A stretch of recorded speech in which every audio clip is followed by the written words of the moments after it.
You're judging me right now. Everything from my clothes to my voice and, deservedly, my hair. But at the same time, I'm judging you. And in everyday life, we make thousands of judgments instantly without thinking of the repercussions on how they can close doors, affect relationships, and generally negatively affect us. But why do we do such things, even when we can keep in mind these repercussions? I think I've limited it down to 2 reasons.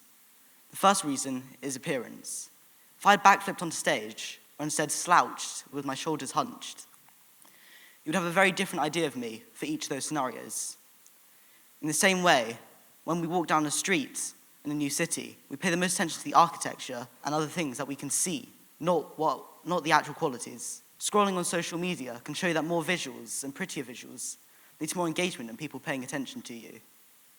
In fact, a good example of this is when a group of Russian essay writers decided to publish an essay about Putin with drone shots of his house and a voiceover.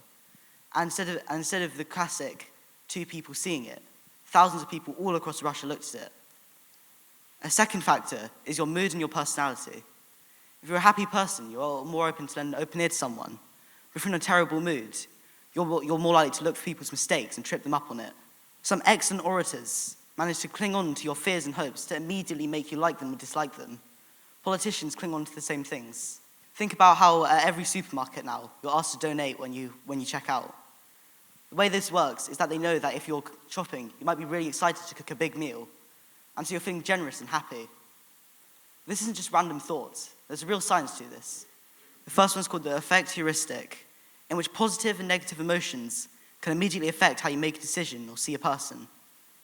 The other effect is called the angel effect, in which, for example, people who are more pretty are likely to get a 3 times less harsh prison sentence than someone else.